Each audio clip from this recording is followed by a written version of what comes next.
हमारे बहुत ही प्रिय दर्शकों का एक मर्तबा फिर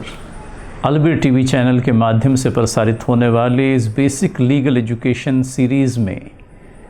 दिली इस्तकबाल है। हमने पिछले एपिसोड के अंदर में वक्फ अमेंडमेंट बिल 2024 को लेकर के कुछ एक बातें कही थी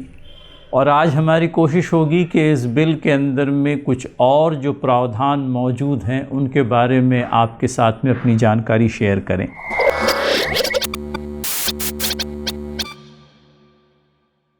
दर्शकों, एक बात जिसकी तरफ मैं समझता हूँ बहुत से लोगों का ध्यान नहीं गया, उसकी तरफ आप लोगों का ध्यान आकर्षित करना चाहूँगा, वो ये कि वक्फ़ ये जो संस्था है मुसलमानों की, इसके रजिस्ट्रेशन को कहीं ये पता चलता है कि इस एक्ट के तहत अनिवार्य कर दिया गया है। तो हिंदुस्तान में, भारत भर में जितने भी औक़ाफ़ हैं, ये सारे वक्फ़ जो हैं वक्फ़ एक्ट 1995 के तहत रजिस्ट्रेशन इनका अनिवार्य हो गया है। अब इसमें एक और चीज़ ये भी ऐड कर दी गई है कि अगर कल को इस बिल को एक्ट का स्वरूप मिल ही जाता है और वक्फ अमेंडमेंट एक्ट 2024 खुदा न करे कभी अमल में आ ही जाता है, तो फिर हर एक वक्फ के लिए ये भी अनिवार्य होगा कि इस बिल के पहले भी अगर समझ लीजिए किसी वक्फ का रजिस्ट्रेशन हो गया है, तब भी ऐसे सारे औक़ाफ़ के लिए ये बात अनिवार्य होगी कि वो वक्फ की प्रॉपर्टी और वक्फ की दूसरी डिटेल्स गवर्नमेंट के वेबसाइट पर, गवर्नमेंट के पोर्टल पर और उसके डेटाबेस के अंदर में एक्ट के अमल में आने के 6 महीनों के अंदर अंदर ये सारी इन्फॉर्मेशन अपलोड कर दें। तो ये ज़रूर है कि इससे ट्रांसपेरेंसी आएगी मामलात में, नहीं ऐसा नहीं। और एक ऐसा प्रावधान है जिसके चलते मैं समझता हूँ कि वक्फ मैनेज करने वालों के लिए भी कहीं पर बहुत सारी बातों को टेकन फॉर ग्रांटेड करके नहीं चलेगा, बल्कि उनके लिए भी आवश्यक होगा कि वक्फ की जानकारी, इसी तरह से वक्फ के प्रॉपर्टी की ज़रूरी डिटेल्स इस पोर्टल के ऊपर और डेटाबेस के अंदर में अपलोड कराएं। लेकिन एक चीज़ जो थोड़ी सी यूँ समझ लीजिए कि प्रीमेच्योर जैसी है, यूँ कह लीजिए कि बिफ़ोर टाइम हो रही है, कहीं एक प्रोविज़न बिल के अंदर में ऐसा भी पढ़ने में आया कि अगर कोई वक्फ इस एक्ट के तहत रजिस्टर्ड नहीं है तो इस वक्फ को अपनी प्रॉपर्टी के बारे में या वक्फ के किसी और मामले में भारत की किसी अदालत के अंदर में किसी प्रकार का कोई दावा करते नहीं आएगा। मैं समझता हूँ आइडेंटिकल प्रोविज़न कहीं हम लोगों को पार्टनरशिप एक्ट सेक्शन 69(2) में मिल जाती है, जहाँ इस बात का प्रावधान किया गया है कि अगर एक पार्टनरशिप फर्म रजिस्टर्ड नहीं है तो वो अपनी प्रतिस्पर्धी के ख़िलाफ़ हिंदुस्तान की किसी अदालत के अंदर में दावा दाखिल नहीं कर पाएगी, और अगर दावा दाखिल हो भी जाता है तो इस प्रोहिबिशन के चलते दावा जो है नॉन मेंटेनेबल होगा। तो कहीं ऐसी ही प्रोविज़न इस अमेंडमेंट बिल के अंदर में भी देखने में आई कि एक वक्फ तो है, it is having all the contours and ingredients of a Waqf, but merely because it is not registered with the registering authority under Waqf Act of 1995, it won't be able to maintain a suit in respect of its property, in respect of the matters relating to its business and management। तो ये अपने आप में एक ऐसी चीज़ है जिसको थोड़ा समय दिया जाना चाहिए, क्योंकि हमारी ये जानकारी है इवन पार्टनरशिप एक्ट को लेकर के भी 69(2) के चलते बहुत सारे genuine pieces of litigation died their own death merely because the partnership firm was not registered, and the person who has come to seek justice before the court was turned away on the technical ground that the firm is not registered। और ये registration की प्रक्रिया अपने आप में कोई आसान प्रक्रिया नहीं होती, टाइम कंज्यूमिंग होती है। एप्लीकेशन रजिस्ट्रेशन के लिए आज दिया जाता है, रजिस्ट्रेशन 2 साल बाद, साल भर बाद, यह एक समय गुजर जाने के बाद में रजिस्ट्रेशन होता है। और अगर बीच के पीरियड में अगर समझ लीजिए किसी ने मेरी प्रॉपर्टी हड़प ली, मैं एक मुस्लिम वक्फ हूँ, तो फिर मेरी प्रॉपर्टी को रिकवर करने के लिए मेरे पास में क्या उपाय रह जाता है? मुझे अपनी प्रॉपर्टी को दोबारा हासिल करने के लिए मेरा रजिस्ट्रेशन कंप्लीट होने तक वेट करना होगा, और रजिस्ट्रेशन जब हो जाएगा तब जाकर के कहीं मैं अपनी प्रॉपर्टी को रिकवर करने का दावा कर पाऊँगा। और in the mean time property अगर समझ लीजिए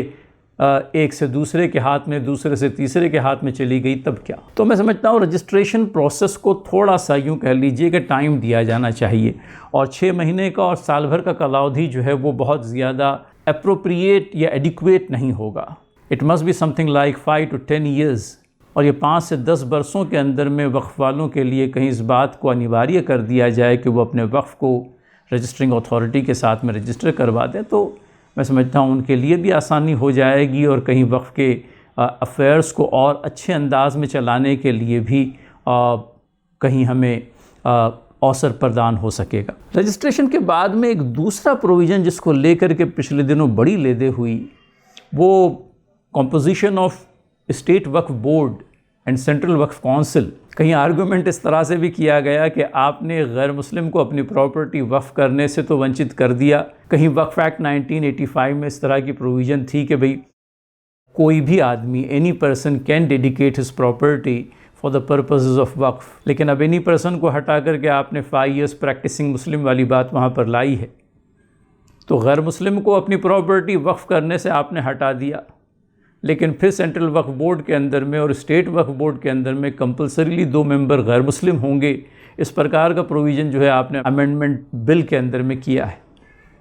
तो ये क्या बात हुई? और ये कहा जाता है कि अगर ये मुस्लिम स्पेसिफिक इंस्टीट्यूशन है